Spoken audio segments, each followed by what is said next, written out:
clave más importante para poder asegurar el sitio de Monterrey era el Palacio del Obispo, el cual estaba situado en la cumbre de la colina Independencia. El poder controlarlo otorgaba a las fuerzas militares el comando de la ciudad y el control asegurado del camino con dirección a Saltillo. El poder someter al sitio forzaría a Ampudia a caducar sin generar enfrentamientos adicionales y cuantiosos en pérdidas de vidas humanas. Pero al intentar marchar directamente al sitio, acarreando el total de sus fuerzas, forzaba a Taylor el exponer su flanco y retaguardia al fuego y ataque de los parapechados en el Fuerte Negro, ya que arribaba a la ciudad por el este, lo que le imponía el atravesar la ciudad en dirección norte. El general decide entonces el enviar parte de sus tropas en dirección norte y oeste del fuerte, atacando la colina Independencia desde el noroeste, manteniendo el grosor del ejército en posición este, su actual sitio. Esta decisión era audaz, ya que sus fuerzas eran menores en cantidad que las del ejército del norte.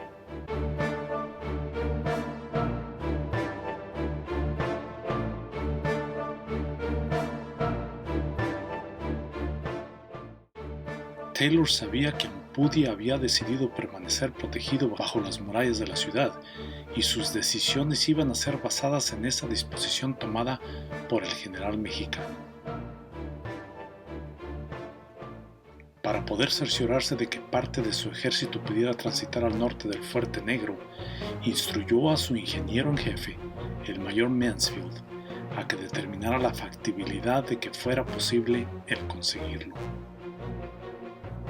Al mismo tiempo, ordenaba al capitán William G. Williams, asistente de Mansfield, a explorar los terrenos al norte y este de la ciudad.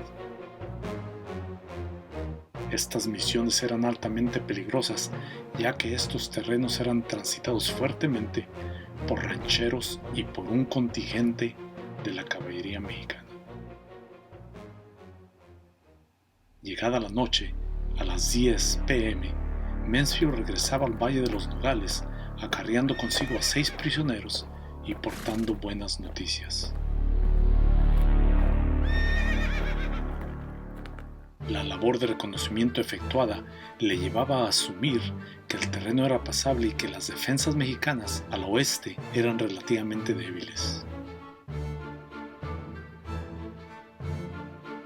Inmediatamente, después de haber recibido esta información de inteligencia, Taylor dispone órdenes a la división de Ward, reforzada por los rancheros tejanos que comandaba Hay, a marchar en dirección oeste al siguiente día.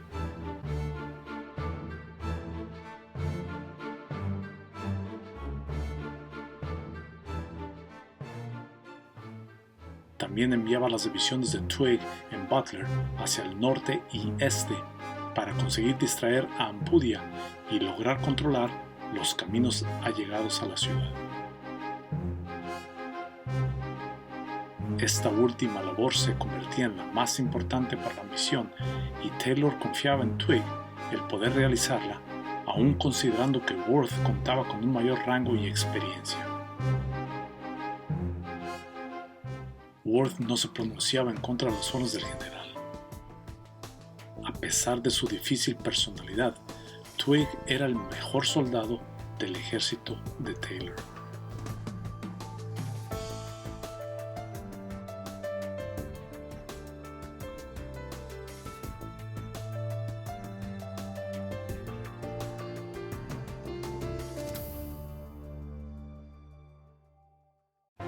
El 20 de septiembre de 1846, Worth reanudaba la marcha. La ruta diseñada por Mansfield lo protegía de cualquier ataque originado desde el Fuerte Negro, aunque era evidente de que eventualmente enfrentarían fuego o la presencia del enemigo.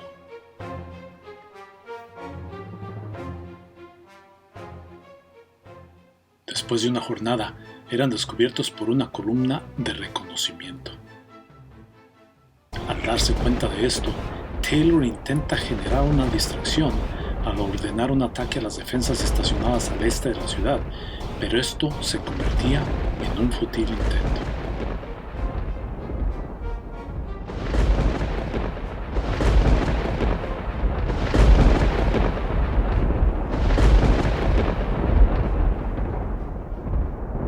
Después de 4 horas de travesía, en la cual solamente cubrían 7 millas de avance, Worth ordena un alto y decide él mismo el inspeccionar el terreno. Acompañado por Meade y por unos 50 rancheros tejanos, decide avanzar 2 millas de terreno adicional, descubriendo una fuerte línea mexicana estacionada enfrente de sus fuerzas y el camino a Saltillo. Worth decide retroceder.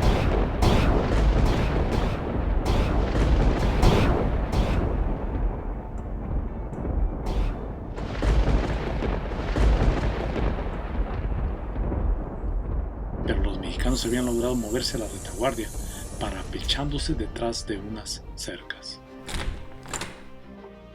Los tejanos abrían fuego y mientras los mexicanos intentaban responder al ataque, los tejanos lograban galopear sus caballos, huyendo así de la posible emboscada. Worth ordenaba a sus tropas a acampar por la noche, no sin antes escribir una nota urgente a Taylor, donde le indicaba su posición y plan de ataque del día siguiente. El contingente de Worth pasaba una noche larga y difícil, sin tiendas de campaña y sin protección, expuestos a la intemperie de la noche.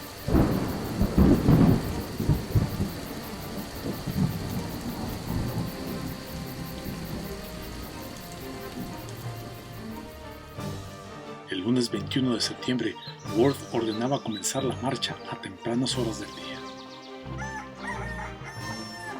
Después de galopar 2 millas y media, sin ser molestados por algún ataque del enemigo, a 300 yardas de distancia del camino a Saltillo, Hayes súbitamente se encontraba frente a frente con el mismo contingente que había emboscado a Worth el día anterior.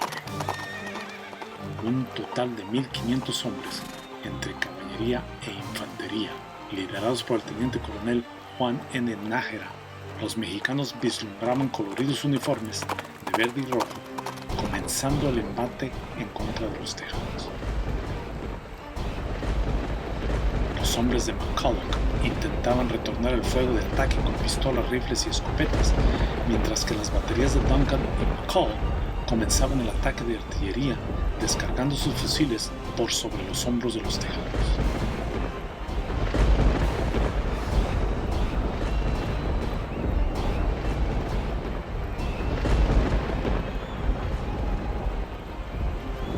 Este ataque dispersaba a los lanceros mexicanos, causando graves daños en los escuadrones de ofensiva. La batalla duraba solamente 15 minutos, pero dejaba a la deriva entre 100 muertos y heridos mexicanos.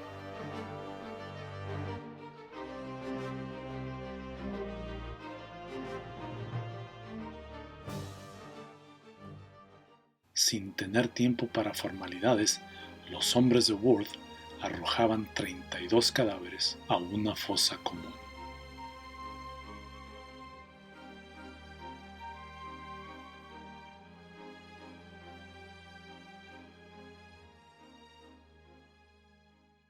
Parte del plan de ofensiva había sido eficazmente efectuado por Worth. El poder rodear el palacio del obispado sin sufrir pérdidas mayores y el ocupar una posición estratégica en el camino hacia Saltillo. Faltaba por decidir cuál cresta atacar: la de la Federación al sur o la de la Independencia al norte.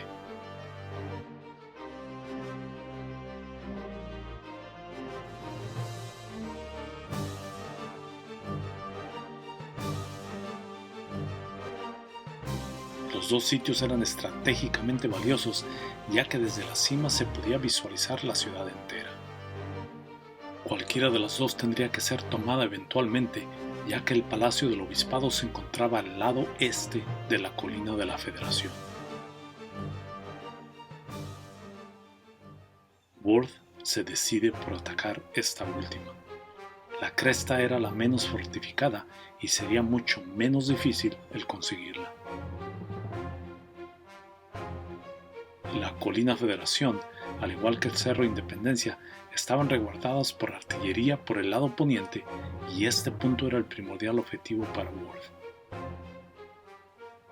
Para subir la cima, Worth seleccionaba el contingente de asalto que incluía las 3 compañías de infantería livianas del capitán C.F. Smith y 6 compañías de caballería puestos en pie, junto a los rancheros tejanos, por un total de 300 hombres. Para poder acceder a las faldas de la colina, los hombres comandados por Smith debían cruzar el río Santa Catarina y avanzar por el lado derecho del cauce. Les fue difícil encontrar vados para cruzarlo y Smith y sus hombres fueron obligados a seguir con la búsqueda en dirección oeste, en contra de la corriente, para poder encontrar un sitio adecuado para poder cruzar el río. Finalmente lo cruzaban, no sin antes sentir las ráfagas de fuego enviadas desde la colina.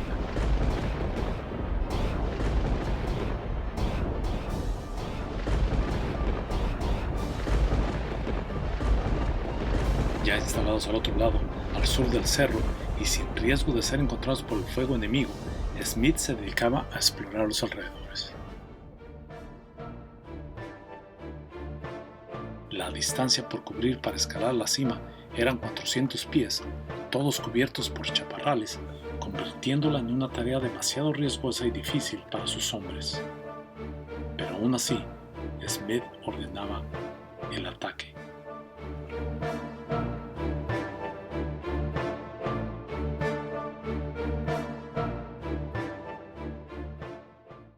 Worth, desesperado, enviaba a la segunda brigada liderada por Percy Ford Smith a escalar la cima.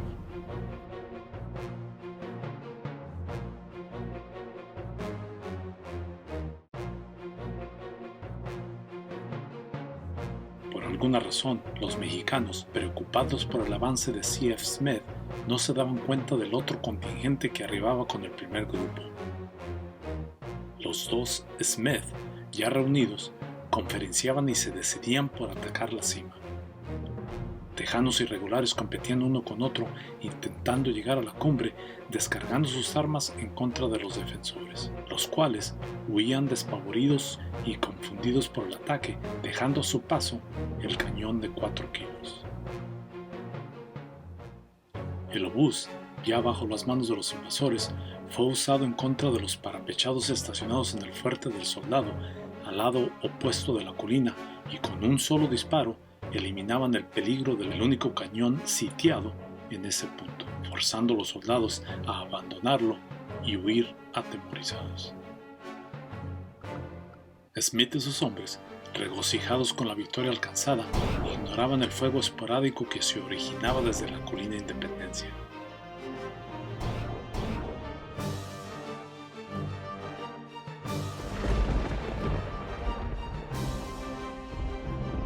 A la noche, una fuerte tormenta los envolvía y los soldados, sin ningún tipo de cobertura ni comida alguna, pasaban una ardua y larga noche a la intemperie.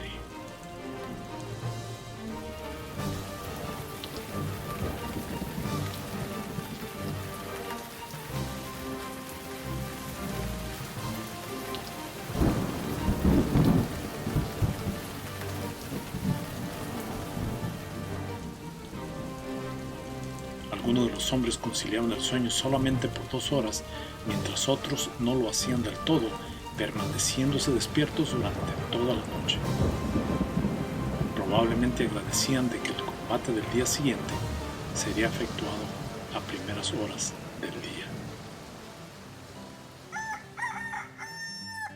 La mañana del 21 de septiembre comenzaba provisoriamente para el ejército de Zachary Taylor. Pero sin saberlo, se convertiría en el peor día de toda su carrera militar.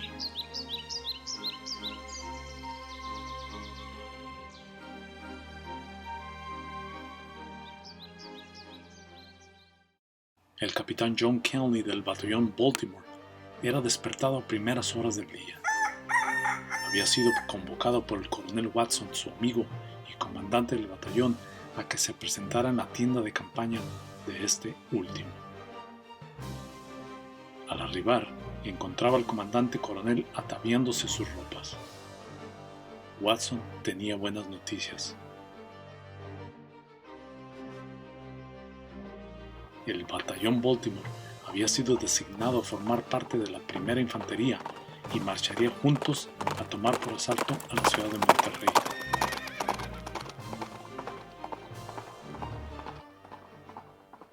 Cuando Kenny estaba a punto de partir, Watson le pedía ayuda en decidirse en las botas ideales para usar durante la jornada. Las más livianas o las pesadas con las suelas de corcho.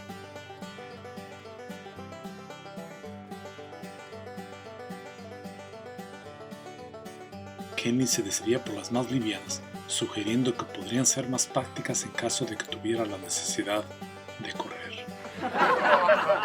Watson, sonriendo a carcajadas, le recordaba a su entrañable amigo y subordinado que él cabalgaría a caballo, mientras que Kenny lo haría de pie. Además, esas botas habían sido un regalo otorgado por sus amigos de la barra de abogados de Baltimore. Kenny admiraba los botines.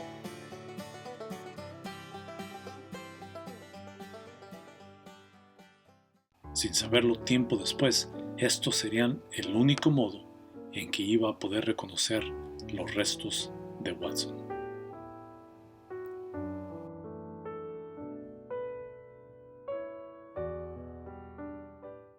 Mientras tanto, Ampudia cambiaba de opinión al intentar defender una sección de los suburbios ubicados al este de la ciudad.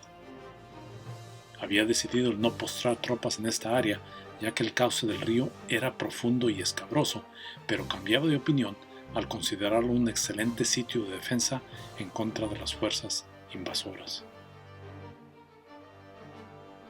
Para lograr fortalecer las posiciones en esta área, sus ingenieros habían previamente construido un par de parapetos localizados enfrente del Fuerte Diablo. En este sitio se habían colocado 3 cañones y las trincheras podrían posicionarse entre 150 a 200 hombres. Detrás de este fuerte, aproximadamente a 400 yardas de distancia, se localizaba la posición más fuerte y reforzada: la tenería.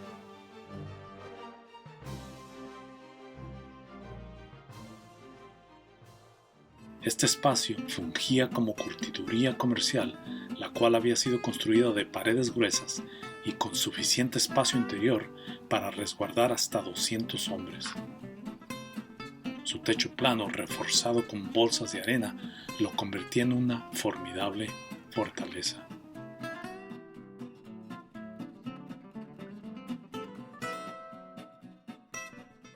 Mientras esto ocurría, Taylor se concentraba en diseñar los planes de ataque en contra del Fuerte Negro. Este plan consistía en asediarlo con bombardeos y consideraba las trincheras de defensa secundarias a su plan. Sus 2 howitzers de 11 kilos, los cuales contaban con un alcance de 1.2 kilómetros de distancia y un mortero de 10 pulgadas de diámetro, el cual alcanzaba casi los 2 kilómetros, estos protegidos por regimientos voluntarios liderados por Butler, se encontraban ya bombardeando esa posición. Aunque sin causar mayores daños.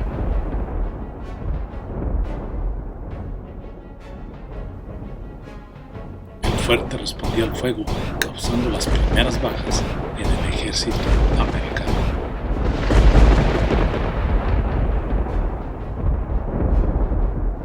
Los voluntarios, exaltados por el comienzo de las hostilidades, cambiaban de semblante al ver cómo los cirujanos entraban en acción, desesperadamente intentando atender a los heridos. Taylor posicionaba sus fuerzas en el lado este de la ciudad. La primera división de Twiggs, temporalmente comandada por Garland, la situaba al lado izquierdo del camino Marín, mientras que al lado opuesto posicionaba la división de campo comandada por Butler. La primera división recibía instrucciones de atacar la tenería para poder así distraer a las posiciones mexicanas estacionadas en este bastión. La primera infantería lideraba el avance, seguida por la tercera y finalmente por el batallón Baltimore.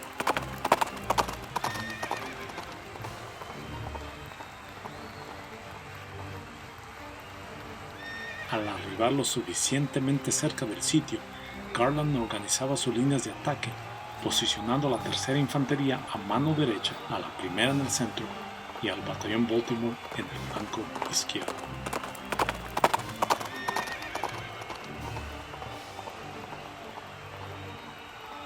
La respuesta de los mexicanos no se hizo esperar.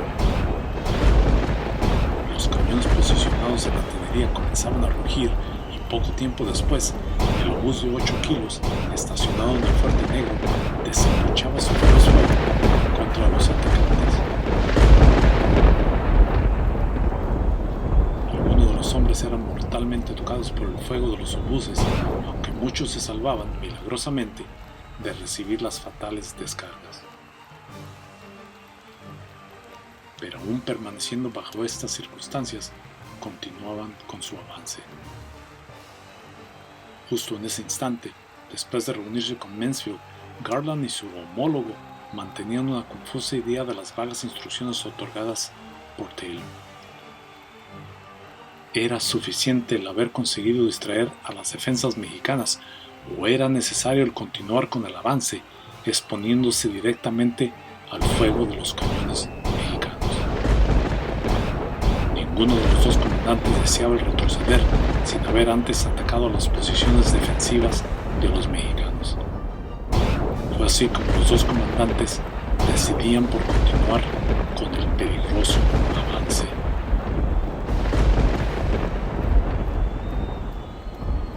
Al lograr acercarse más, ráfagas de fuego los recibían, originadas desde las azoteas de las casas y desde el Fuerte Negro, la Tenería y el Diablo, localizado al otro lado del río. Súbitamente, y como resultado del caos y alto riesgo, Garland decide el retroceder después de haber recibido las recomendaciones de Mansfield de así hacerlo.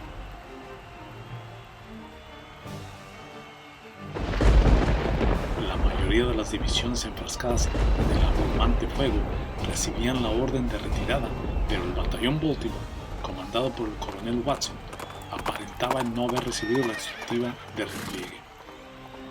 El coronel, gobernado por su alto espíritu de combate, había decidido el permanecer y seguir combatiendo al enemigo. Al darse cuenta de la peligrosa situación, Taylor decide por enviar a 3 compañías pertenecientes a la 4ª Infantería, seguidos por la Brigada de Quitman. Estas, aunque recibían cuantiosas pérdidas, continuaban con el riesgoso avance.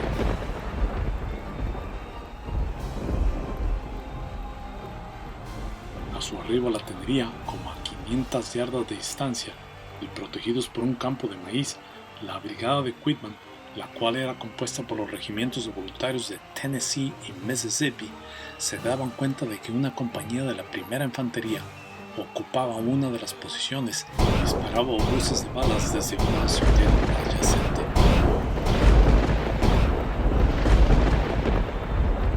Este grupo, capitaneado por Electus Bacchus, o había también ignorado la orden de retiro enviada por Garland, o simplemente habían elegido el continuar con el avance. De cualquier manera, esta favorable posición ayudaba enormemente a los 2 regimientos de ataque. Los mexicanos, al ver la tenacidad que empleaban los norteamericanos y su voluntad manifiesta de seguir con el avance, aun cuando perdían a una gran cantidad de sus hombres, comenzaban a bajar la guardia.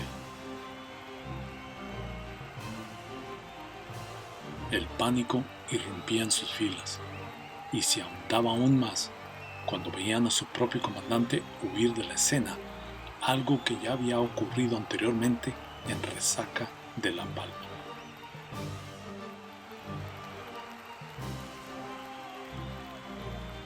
Poco tiempo después, los americanos irrumpían en la Tenería, tomando a más de 30 prisioneros.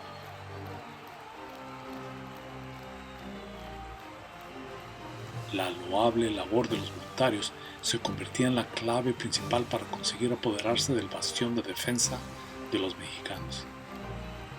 Aunque los soldados pagaban un precio muy alto, durante su travesía por campo abierto, perdiendo 25 hombres y 75 heridos.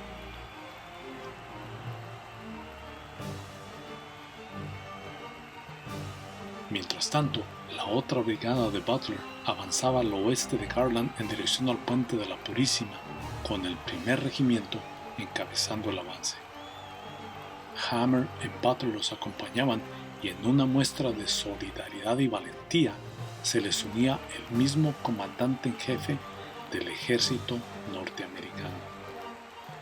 Los mexicanos, sin dejar impresionarse, al ver a Taylor unírseles como soldado de infantería, repelaban con eficacia los ataques norteamericanos. La batería de Richmond intentaba ladear la balanza en su favor, pero las baterías mexicanas impedían cualquier posible avance.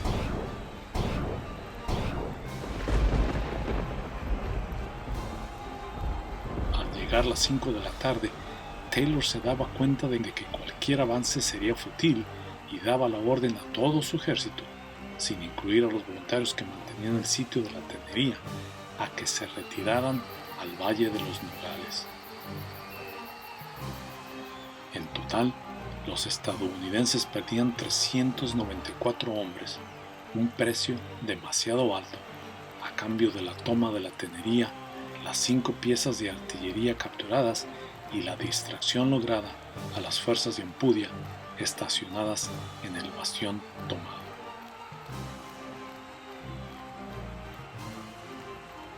Aún así, el 21 de septiembre se convertía en el peor día de la historia militar de Zachary Taylor. El general, que típicamente mantenía la calma a toda costa, perdía el control durante el curso del día. En lugar de ser preciso en sus ideas, sus órdenes eran equívocas y desconcertaban a los oficiales, los cuales, tomando iniciativa propia, pagaban un alto precio al ser completamente expuestos a las balas de los cañones mexicanos de defensa.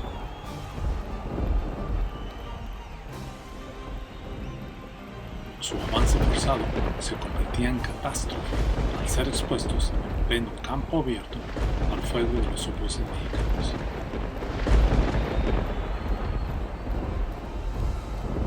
Taylor perdía casi el 10% del total de sus fuerzas, pero aún peor, a un número mayor de oficiales.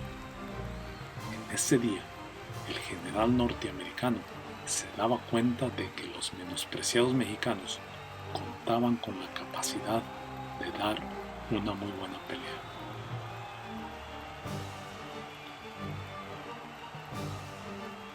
No le quedaba otra opción al general y a sus tropas sino descansar, recuperarse y tomar fuerzas para seguir peleando por la batalla de la ciudad de Monterrey.